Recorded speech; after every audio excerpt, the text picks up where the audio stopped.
उषा वर्मा जी, राधे राधे महाराज जी। महाराज जी, ऐसा कौन सा व्रत करें कि मेरी सारी मनोकामनाएं पूर्ण हो जाएं? राधा राधा राधा राधा नाम जप करो। नाम जप करने से सब कामनाएं पूर्ण हो जाएंगी। समस्त कामनाओं को पूर्ण करने के लिए अमोघ बात है भगवान का नाम। जो नाम आपको प्रिय लगे, राम कृष्ण हरि शिव राधा दुर्गा, जो नाम प्रिय लगे खूब डट के नाम जप करो, सब कामनाएं पूर्ण हो जाएंगी। जो कामनाएं तुम्हारे को बाधा देने वाली वो नष्ट हो जाएंगी, और जो कामनाएं तुम्हारा मंगल करने वाली वो पूर्ण हो जाएंगी। खूब नाम जप करो। नाम जप से बढ़कर के कुछ नहीं है। मेरी समझ में कोई और ऐसा व्रत नहीं है। नाम जप, नाम के बराबर कोई व्रत यज्ञ तपस्या इसके आगे कोई नहीं। नाम नाम है, वो अपने आप में गरज रहा है। नाम में बिल्कुल चित्त लगा दो, जो चाहो प्राप्त कर लो। नाम चकाचक धन है। जितना नाम रूपी धन एकत्रित कर लो, लोक परलोक में जो चाहो खरीद लो, जो चाहो प्राप्त कर लो। नाम जप, मेरी समझ में तो नाम जप आया है, पूरे जीवन में नाम जप आया है। और तो सब हैं ही साधन कि भाई चंद्रायण व्रत रहो, कृच्छ व्रत रहो, पुंसवन व्रत रहो, कई भी व्रत हैं, व्रतों का वर्णन आया है। लेकिन हमारी समझ में आया है कि नाम जपने का व्रत ले ले कि मैं कभी प्रभु का नाम नहीं भूलूंगी, बस अब जीत गए। भगवान को अधीन किया जा सकता है नाम जप करके, तो और कौन सी बात रह गई। तो मेरी बात तो यह है कि सबसे बड़ा व्रत है निरंतर जिह्वा से राधा राधा राधा राधा नाम रटना, अपने गुरु का नाम रटना, अपने प्रभु का नाम रटना, यही सबसे बड़ी बात है। स्वामी परमानंद जी, महाराज जी का भी प्रश्न इसी पे था। उड़िया बाबा का जो दृष्टांत आपने सुनाया कि गंडासे से उनके शिष्य ने, तो महाराज जी आप पूछना चाह रहे हैं कि जो करता था, जिन्होंने ऐसा किया, महाराज जी इनका तो चलो समझ आती है जैसे आपने बताया, तो उनको भी दंड विधान होगा अभी आगे, या उनका भी ऐसा ही? भारी दुर्गति, भारी दुर्गति, ऐसे लोगों की भारी दुर्गति। अब परिणाम सुनाना शुरू करें। आत्मा प्रकाश स्वामी जी को जिन्होंने मारा, स्वामी जी ने नाम नहीं लिया, लेकिन 2-3 महीने बाद वो ऐसे पागल होकर चीख चीख करके कहते थे मैंने स्वामी जी को मारा, मैंने स्वामी जी को मार। पागल हो गए, मैंने स्वामी जी को मार। परमानंद स्वामी जी को जिसने जहर दिया, जगदीश्वरानंद शिष्य था, ऐसे आंख पलक बनना बंद हो गई। पूरे शरीर में जैसे पानी लगने के बाद मिट्टी सूख जाती तो पपड़ी पड़ जाती है, ऐसे पपड़ी, और जहां उंगली रखो वहां मवाद। वो चिल्ला चिल्ला के कहता मैंने गुरु जी को विष दिया, इसलिए मेरी दुर्दशा हो रही, मुझे बचा लो। कौन बचाए, सड़ के मरा।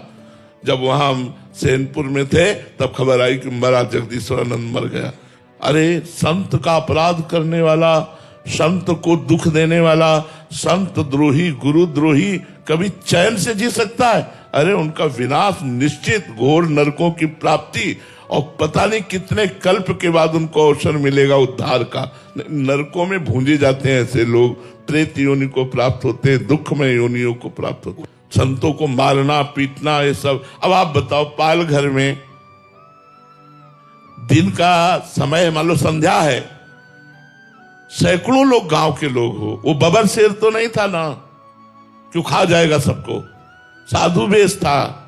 अगर तुम्हें लगता है बच्चा चोर है, तुम्हें लगता है ये ठीक नहीं है, तो फिर अगर दंड विधान लायक लगते हैं तो सरकार को सौंप दीजिए। बिल्कुल निरपराध संतों को दौड़ा दौड़ा के मार डाला। क्या अपराध था उन संत का? कोई कहते बच्चा चोर है तो तुम मान लोगे? अरे उनको हम कह रहे बैठा लो, पूरी रात उनकी जानकारी करो, जहां से आए हैं वहां से जानकारी करो। ऐसे कैसे मार डाला? दौड़ा दौड़ा के जिंदा मार डाला उनको। ये क्या है? इस विषय पर जाने पर हृदय दुखी हो जाता है। ऐसे संतों को पीड़ा दी गई, क्या भगवान नहीं देख रहे थे? तब यही कहना होता है कि वो स्वयं में लीला करके दिखाते हैं। जा रहे हैं तो उनके चरणों में बाण मार रहा है, बहेलिया बाण मार रहा है।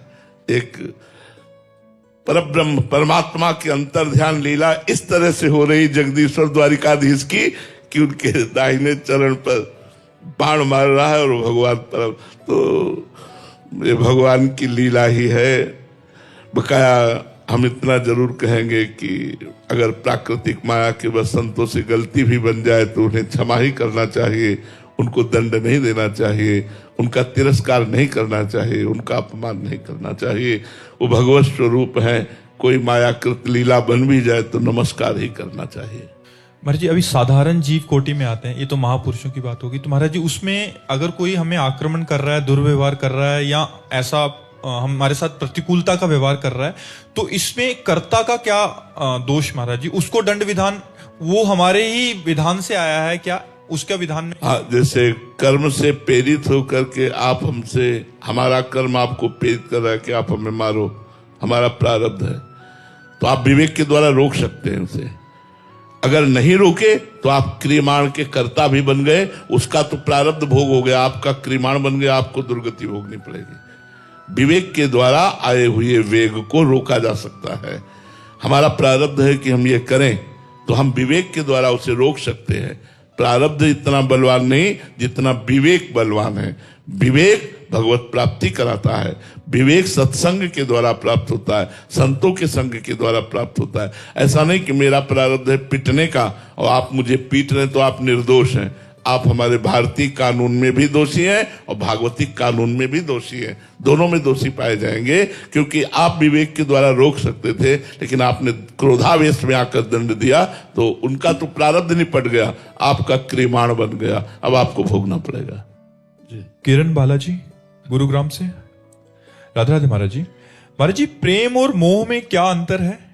मोह शरीर को लेकर है, शरीर के संबंधियों को लेकर है, इंद्रियों के भोगों को लेकर के है, और प्रेम आत्मस्वरूप श्री भगवान को लेकर है।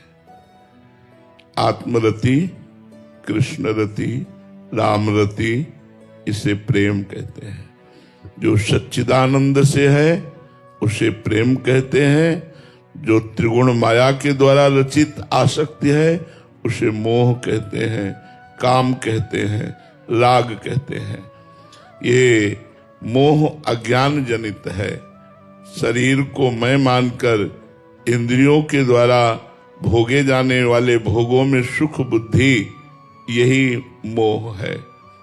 मोह मूल बहुशूल प्रद त्यागहु तम अभिमान, भजहु राम रघुनायक कृपा सिंधु भगवान।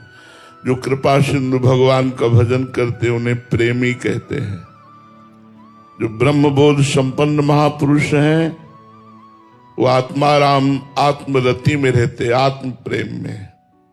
जो भक्त हैं वो कृष्ण या राम प्रेम, शिव प्रेम में रहते हैं। जो मोही हैं वो शरीर प्रेम में रहते हैं। उनको शरीर राग सब सुखद दिखाई देता है कि हमारा शरीर स्वस्थ रहे और शब्द स्पर्श रूप रस गंध इंद्रियों का मैं भोग करता रहूं। अगर वो भक्ति भी करते हैं तो यही मांगते हैं, इंद्रियों के भोग की अनुकूलता, मन के भोगों की अनुकूलता, मन के अनुकूल परिस्थिति। वो भगवान से प्रेम नहीं करते। प्रेमी वही है जो भगवान से प्रेम करता है, मोही वही है जो भगवत विमुख है, अज्ञान युक्त है, शरीराभिमानी है, भोगायुक्त है। अरविंद सिंह जी पाली से, राजस्थान। राधे राधे महाराज जी। महाराज जी, मुझ अदम को बंदर के बच्चे की शरणागति से बिल्ली के बच्चे जैसी शरणागति में पुष्ट होना है महाराज जी, इसके लिए मार्ग बताएं। हाँ, कुम्हार की माटी बनना पड़ेगा। कुम्हार जब माटी खोद के लाता है तो उसे पीटता है, एक छोटा सा भी कण नहीं रहने देता। फिर इसके बाद पानी डाल करके मसलता है, फिर इसके बाद पैरों से रौंदता है, फिर हाथ से गोलाकार करके चाक में चढ़ाता है, फिर जो मन आता है वो आकार देता है, फिर सूर्य के ताप में तपाता है, फिर आग की ज्वाला में जलाता है, फिर बाद में पात्र बन जाता है जो रस पानी ग्रहण करने की योग्यता है। घड़ा बन जाता है, सकोरा बन जाता है, कुल्हड़ बन जाता है, वो पात्र बन जाता है। तो हम किसी सदगुरु की शरण में हो, वो हमारे अहंकार को रौंदे वो हमारे जो अनुकूलता की चाहे उनको रौंदे और वो जैसा चाहे वैसा मुझे बना ले, तब जाकर हम बिल्ली के बच्चा बन पाएंगे, नहीं तो कहने से नहीं बन पाएंगे। पहले किसी सदगुरु की शरण में हो और पूरा उनको अधिकार दे दे। जैसे मिट्टी कुछ नहीं बोलती और कुम्हार जैसे चाहता वैसे रौंदता है, ऐसे हम अधिकार दे दें कि गुरुदेव ये तन मन प्राण जीवन आपका, अब जैसा चाहो ऐसा आप कहो। वो कह दे खड़े रहो तो खड़े रहो, कहे तो बैठ जाओ तो बैठ जाओ, वचनम करिष्ये तो में, तो बिल्ली के बच्चा बन जाओगे। नहीं तो ये अहंकार और बुद्धि, ये दोनों मिलकर हमको शरणागत नहीं होने देते। कहने को केवल रहता है भगवान आपकी शरण में हो, लेकिन वाणी से केवल शरणागति की बात करते हैं। हृदय हमारा अहंकार और कर्तृत्व भाव से रहता है। अहंकार भी मूढ़ात्मा करता है। जब तक किसी संत महात्मा भक्त जनों की शरण में जाकर उनकी आज्ञा के अनुसार नहीं चलते, तब तक ये अहंकार बना रहता है, रौंदा नहीं जाता। और ये रौंद दिया जाता है तो फिर बिल्ली का बच्चा बन जाता है। अजात पक्षायु मातरम खगा, जैसे छोटा सा बच्चा जिसके पंख नहीं निकले, केवल माँ की बाट जोता है, ऐसे शरणागत केवल भगवान की बाट जोता है, उनकी कृपा की बाट। हम आपको बात बता रहे, जैसे माँ पूरा श्रृंगार कर देती है बच्चे का, पर एक टिक्की काली लगा देती है, तो नहीं लगा देती, एक दो टिक्की काली ले, तो उससे पूछो अरे बावरी इतना मल मल करके इसको स्नान कराया, फिर ये काला धब्बा क्यों लगा दिया? बोले किसी की नजर न लग जाए। ऐसे ही भगवान अपने भक्त को पूरा प्योर शुद्ध बना देते और एक दो बातें छोड़ देते जिनमें लोगों की नजर फंस जाए, जिनमें लोगों की नजर रह जाए, नजर न लगे और वो उसी में रह जाते। भैया जैसे भगवान की लीला समझ में नहीं आ सकती, ऐसे महापुरुषों की लीला समझ में नहीं आ सकती। हमको चाहिए कि शास्त्र के अनुसार चले, तब हम उस स्थिति को प्राप्त होंगे। बिलैया का बच्चा बनना महापुरुषों की शरण में आकर ही है। पहले बिलैया के समीप तो जाओ, जो बिलैया बन गए हैं प्रभु की, उनकी समझ में जाओ, तो उनकी शरण में जाने पर आपको बच्चा वो बना देंगे। वो पूरे भगवान के हो चुके हैं, अब वो आपको उठाकर भगवान की शरण में रख देंगे। बिना भक्त के संग के भक्ति का प्रादुर्भाव नहीं होता।